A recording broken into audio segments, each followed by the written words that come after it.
All right, I want to start by going over some of the supplies that are on your supply list. We're going to talk about the stuff that isn't in the basic kit first, and then I will show you the basic kit. So the first thing that I want to talk to you about is glass. If you bought the kit from Robin at glassupplies41.com, then you already have some glass pieces from her. But if you did not, you're still going to want to visit her website and purchase some glass for her, because that's what we're going to be working with in this class. My suggestion is to start with squares and rectangles. If I'm not mistaken, your kit has 1.5 inch squares and then 1 by 1.5 inch rectangles. And I know they're kind of a pain to see, but that's what your kit would have come with. If you want to order different sizes, that's entirely up to you. Another size that I like working with, especially when people are first learning, is a microscope slide size. They're 1 by 3 inches, and you can buy a whole package of these on Amazon. Another size that's good that I use a ton is 1 by 1. But I would say, as a beginner, try and work with the larger pieces first. When you get too tiny, it gets a little bit harder to wrap your tape on those pieces. So stick with the larger pieces. And this is just how I choose to store my glass. I just have a container that I put it all in. And actually, you can't, well, you can kind of see them. I actually put masking tape with labels so that I know what's supposed to go there. So if something's empty, I know what I need to order.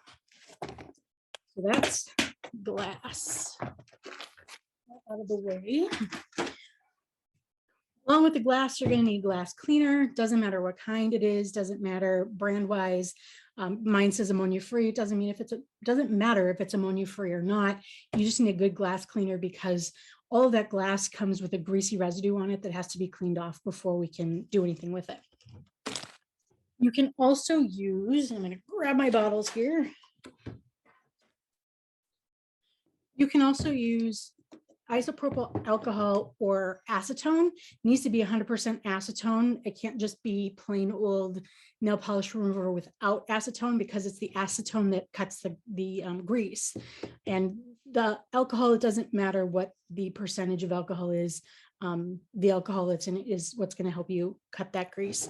So either one of these is great too if you don't want to use a commercial glass cleaner.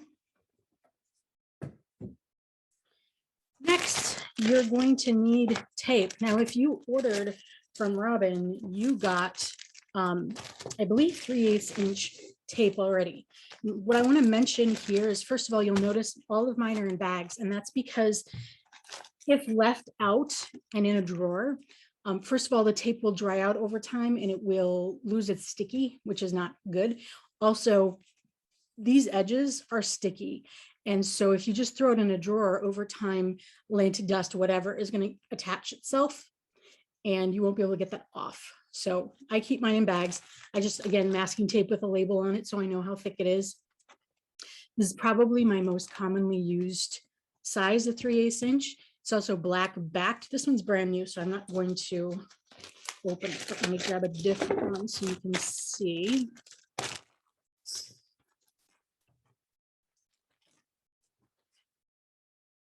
I only use black back tape. See how it's black on the back, copper on the front, black on the back. And I'll talk a little bit more about that later, why I do that, but I just wanted you to see the tape itself. Tapes come in a variety of widths, a variety of sizes. What you're going to find is that you're going to want several sizes on hand if you decide to keep going with this, so that you have exactly what you need at any given time. But for our purposes, whatever you got in your kit from Robin should be just fine. This funny little stick that you have, if you bought your kit from Robin, is called a FID. I don't know what that stands for, but I call it a burnishing stick, and it helps with pressure, applying pressure to our pieces when we're taping them. You don't have to have a special tool for this. You can use a bone folder if you're a scrapbooker, or a card maker. You might have a bone folder that'll work. Even just the side of a pencil or a pen works, or a skewer or a chopstick. Any of those things work. I just like having something specific for this particular practice. Shop towels. You can get these at Home Depot or Lowe's or wherever. Mine are blue, yours might be white. The important thing about these is that they are thicker than an average paper towel. And because of that, they're going to work much, much better than your regular paper towel when it comes to cleaning your glass. They won't leave lint, and they'll also withstand quite a bit of work before they start to fall apart. Next, we have finishing tools. So the first finishing tool that you're going to want to get yourself is this quadruple aught, or grade quadruple zero steel wool. Again, any hardware store-ish kind of place will have this. This is the finest grade they make. That's really important because you don't want it to actually scratch your metal. You're going to be looking for it to clean your metal. And those are two very different things when it comes to steel wool. We're also going to use, if things get a little sharp, like the corners, you're going to want to have some nail files. Now you can go and buy specific metal files for this purpose, but these are way more expensive, and these I can use until they're no good anymore, throw them away and use a new one, and they're cheap.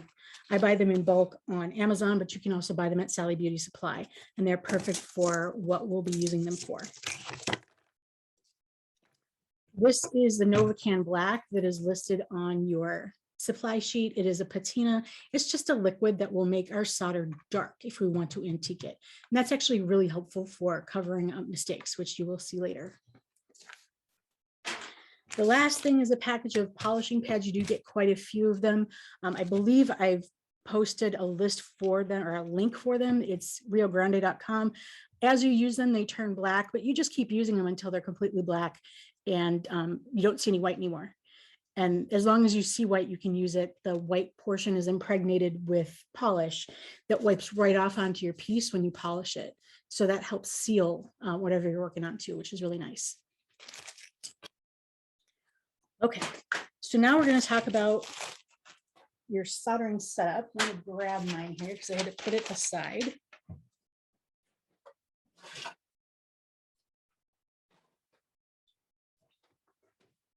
And here it is. Okay, so I'm going to set this up exactly the way I would normally set it up so you can see. Some pieces.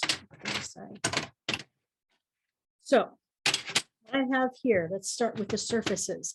So I always suggest people work on a cookie sheet or some kind of lipped tray, so that if your solder, when it's molten, rolls, if it rolls towards you, it doesn't roll in your lap, it stays on your cookie sheet.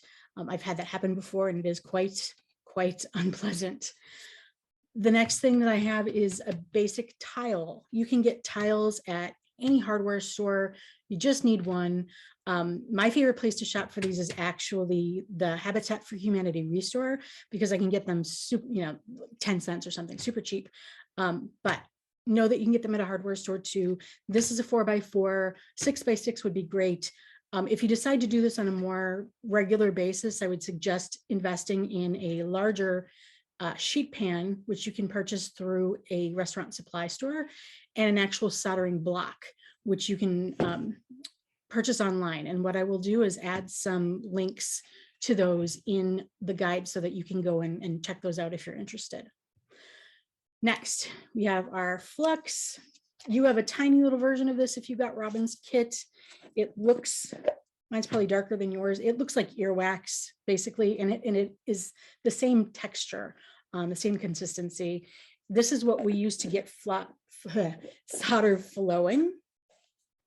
So we'll be using that a lot. You want to keep it covered when you're not using it though, because flux rusts metals, which is why, I don't know if you can tell here, but my pliers are super rusty. If you leave your flux open, any metal in the surrounding area will rust over time. So that's why you want to leave it closed. And this is the flux brush. It is specifically a flux brush. You're never going to use it for anything else. You don't ever have to clean it. It's just always going to be for flux. Next, this funky looking block right here is called Salomoniac. If you got your kit from Robin, chances are good you have one that looks like this. It's much smaller than mine. And yours is nice and clean when you take it out of the package.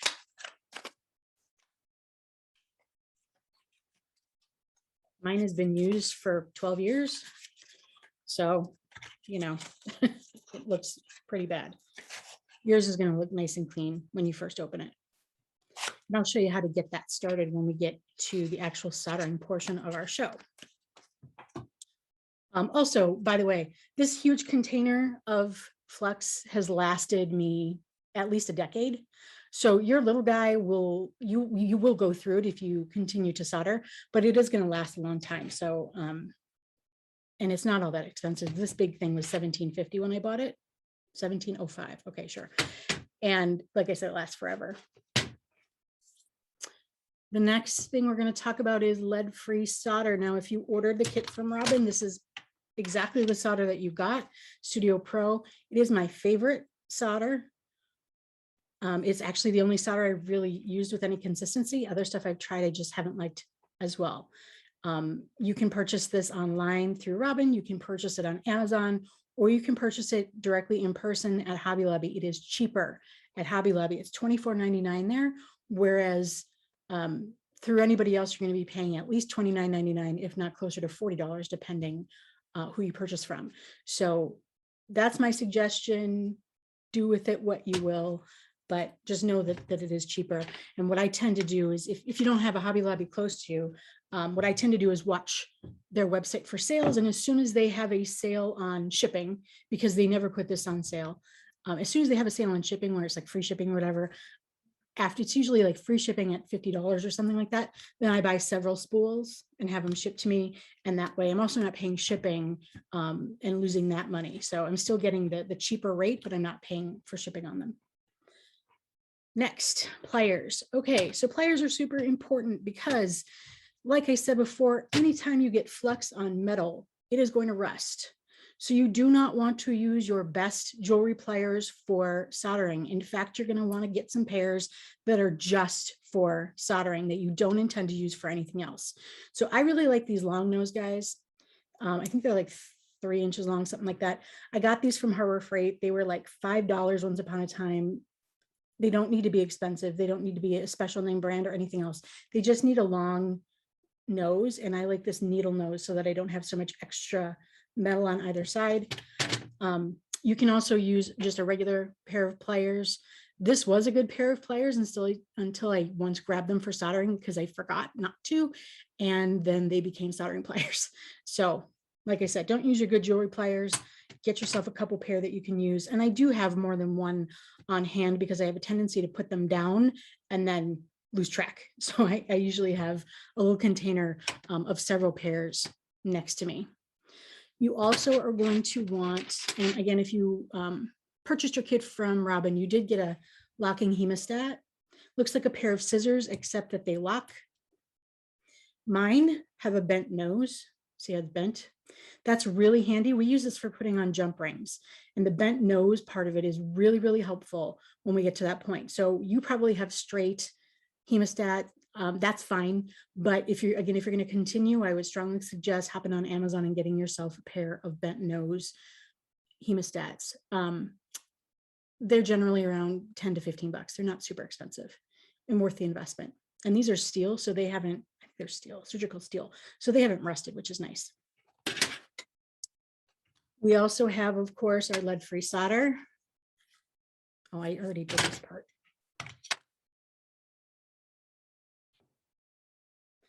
Next, we have our iron and our stand. Now, your stand is going to look different than mine. You're going to have to put yours together, but generally they just have a little screw or a nut and bolt that helps you attach the coil to the base.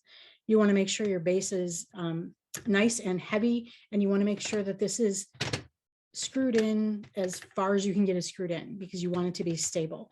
This is what holds your hot iron when you're not using it. Speaking of your iron, here's the Weller that you got if you ordered from Robin. Mine already has the 1/8 inch tip on it. Yours does not. So you're going to end up having to change the tip, but you're not going to do that until later. And I'll talk about why later, because there's a specific thing you need to do when you're unboxing and using a brand new iron that you don't want to do with your 1/8 inch tip on. So that is the setup. Oh, and the sponge. You were probably wondering what the heck is going on with the giant sponge. Well, the thing is, if you cut a hole in your sponge just with an X-Acto knife or a scissors, what it does is it holds your pieces when it comes to putting on a jump ring, because you're going to be coming in with your hemostat on one side and your iron on the other hand. You're not going to be able to hold your piece.